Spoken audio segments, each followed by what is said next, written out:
morning all. We'll chant the mantra from Aitareya, not Aitareya, it's Atharva Veda peace mantra. It's a broad meaning of this one. May we be blessed with good hearing as long as we live. May we continue to hear good things in our life. And as I mentioned in the last class, this it's a deepest desire of a devotee in the Upanishad comes. Not only to see, hear the God speaking. May we hear Him. That is may we be blessed so that we can hear Him. And may we be blessed with good eyesight. May we have the vision of Him. And may we be blessed with healthy limbs, healthy body, able body. May we live for long. And as long as we live, may we continue to do the things which is pleasing to the divine beings. And may that it talks about the four Chaturmurti Upasana. It's Chaturmurti. It's maybe this Lord in the form of Pradyumna give the creative power in us. May the Lord in the form of Aniruddha sustain us through as long as we live. And may the Sankarshana, it's a Lord in the form of Sankarshana, destroy all the negative forces around us and within us. And may the Lord Vasudeva give us the emancipation. That's the meaning of that one. Repeat after me. Om Bhadram Karnebhi Shrunuyama Devaha. Om Bhadram Karnebhi Shrunuyama Devaha. Bhadram Pashyemaksha. Bhadram Pashyemaksha. Again, Bhadram Pashyemakshabhi. Bhadram Pashyemakshabhi. Yajatraha. Stirai Angaihi Stuštuvang Swastanubihi Vishema Devahitam Yadayuhu Swastina Indro Vrudrashravaha Swastina Pusha Vishwavedaha Swastinastarksho Arishtanemihi Swastino Brihaspatir Dadatu Om Shanti Shanti Shanti.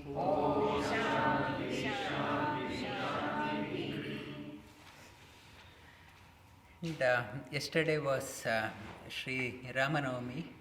Rama Navami, according to the lunar calendar, it comes in the first month of the lunar calendar, Chaitra Masa. And in the Indian system there are 6 seasons, whereas in the West 4 seasons are there.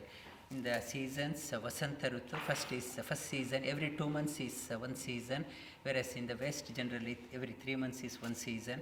First 2 months is Vasanta Rutu, and after that hot season is Grishma Rutu, and after that rainy season Varsha Rutu, and after that Sharad Rutu, it's a peaceful time. And after that Hemanta Rutu, it's a cold season. Shishya Rutu, very cold season. It's 6 seasons are there. In the first season, it's a Vasanta Rutu in the spring. In the first month, it's a 9th day of that one. It's a Navami. It's a Rama Navami. And yesterday it coincided. Navami coincided with the nakshatra, that Punarvasu nakshatra. And to understand the scriptures, you need to understand the numerology also. Without understanding the numerology, you can't understand the Vedanta properly. If I talk something, it is susceptible to misinterpretation, whereas in the numerology, 1 plus 1 is always 2. There is no ambiguity in that one.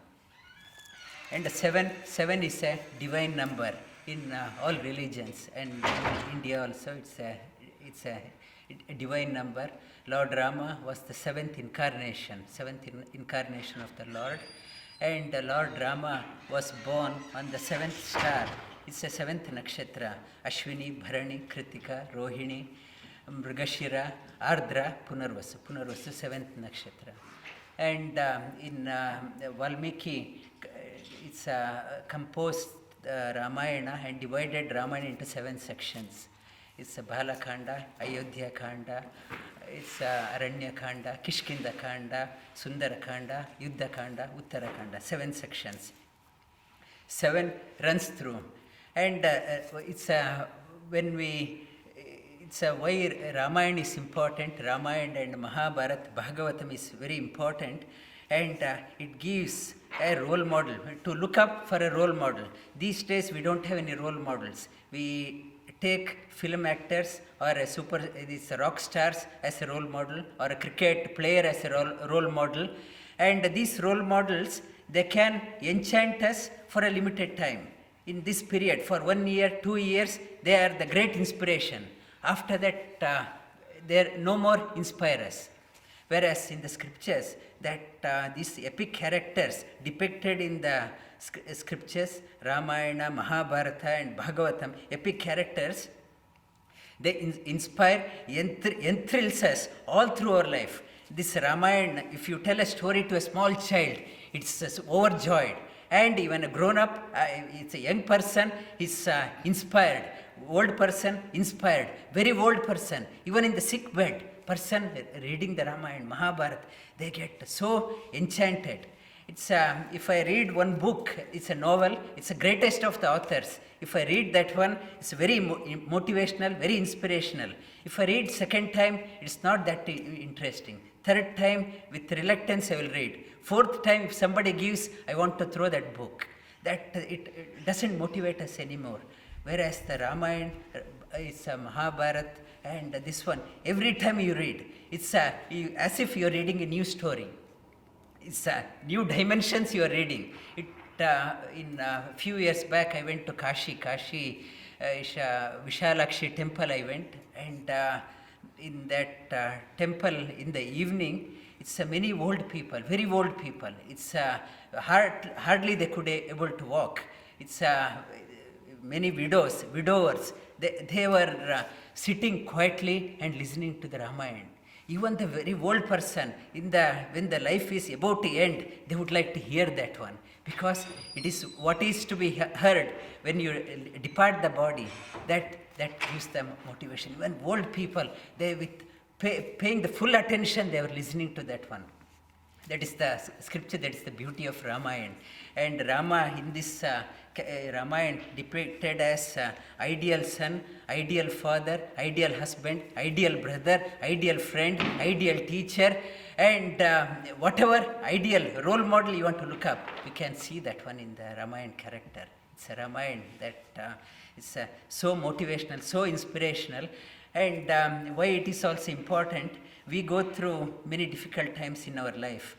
And when you contemplate on this, reflect on this book, it's scriptures, even great characters also went through difficult time, how they reacted and how I am reacting.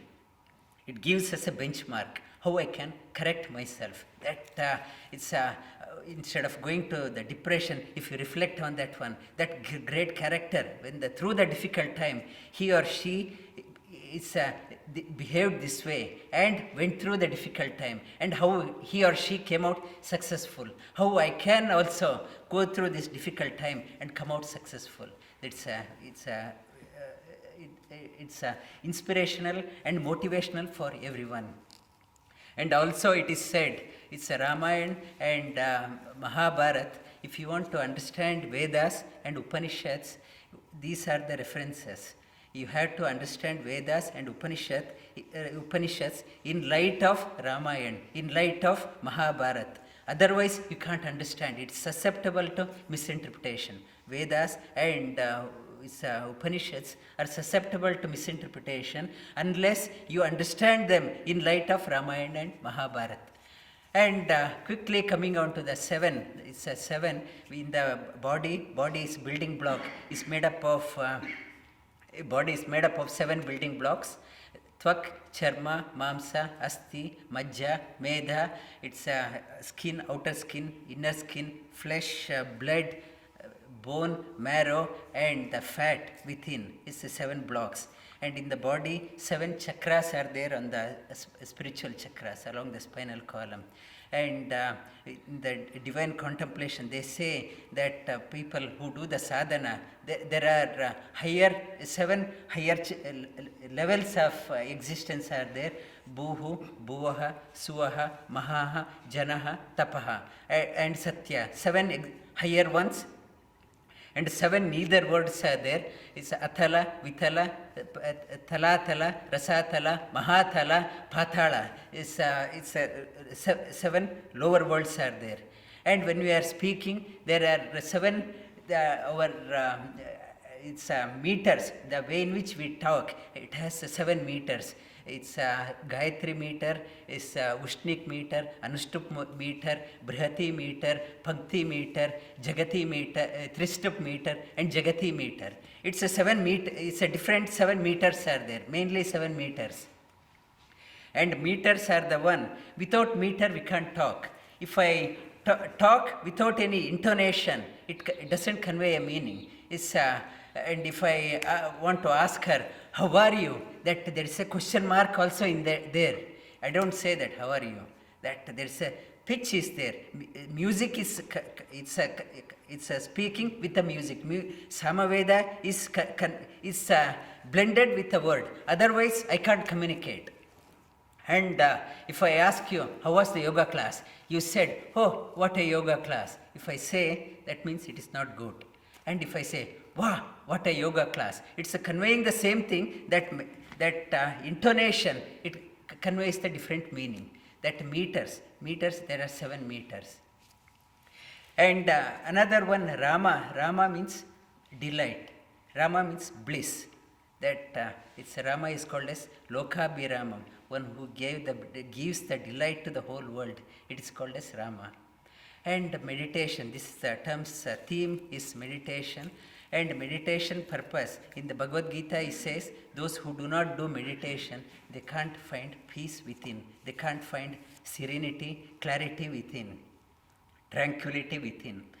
Every one of us has experienced the peace, bliss within. And when we go to sleep, and when we get up, we say, I slept blissfully. Bliss everyone experiences, because bliss is everyone's true nature.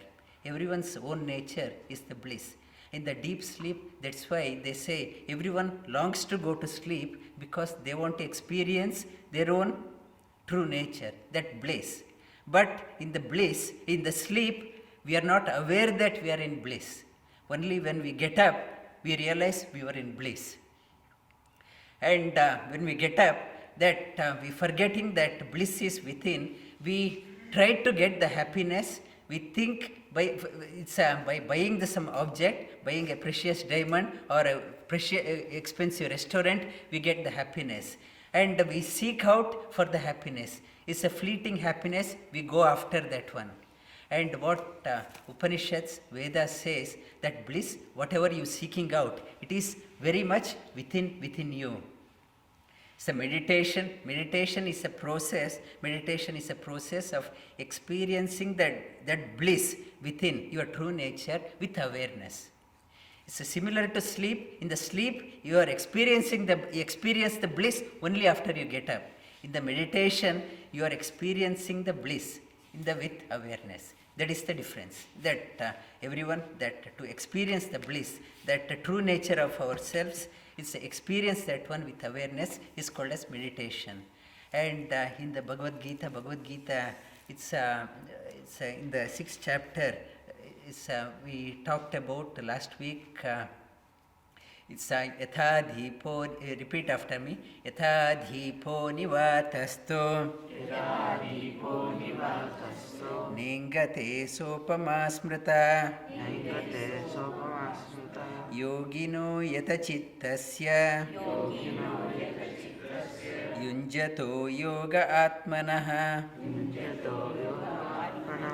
Yatha Deepo Nivatasto. It is like a flame. Flame is burning. Flame like in a candle, or where there is no heavy breeze, or a lamp is there. If you have a lamp, the flame is continuously burning as long as the fuel is there. It's not get put off. It continuously burns. So is the mind of a meditator. Meditator's mind is like a flame. As long as the fuel is there, it continuously burns. Meditator's mind, yogi's mind, never puts off, starts one project and stops, stop. It doesn't it's not like that. Yogi's mind, whatever he or she is sure before embarking on any project, and takes up to the till the end of the life. Like as long as the wax is there, that flame is burning.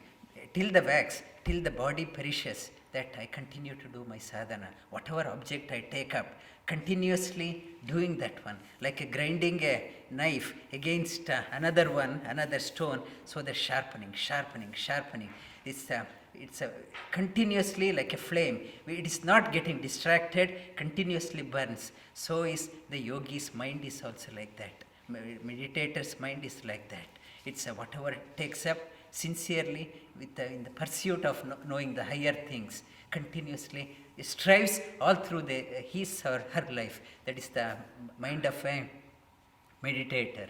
And how to do that one? Shri Krishna says not to rebel against the mind. Take your mind as your friend. Mind is your friend, and you have to look after your mind, because it's looking after the mind only that this name man or man is it's a manushya. In Sanskrit it is called as manushya. Manushya means human. Manushya, one who can use their mind, one can use the mind, one can elevate their mind, it is called as manushya, or is called as man who can think of the use, make use of the mind and elevate himself or herself. It is the name of the manushya.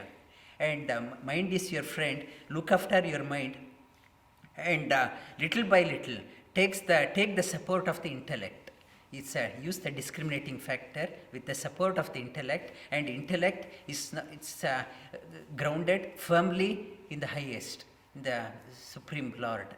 And intellect is grounded in the Supreme Lord, and mind is reclining on the intellect, and little by little, and bring the attention to the highest, and do not rebel against the mind. And whenever mind wanders here and there, gently bring it back. Do not fight against the mind. Gently tell the mind, no, come back. Your objective is different. Come back. You are wasting your time. Come back. Do not brood on the past. Do not think of the future. Be in the present.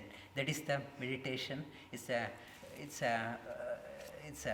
message of Shri Krishna. Be in the present, mindfulness. Be in the present, and not to brood on the past, not to think of the future, and be at the present.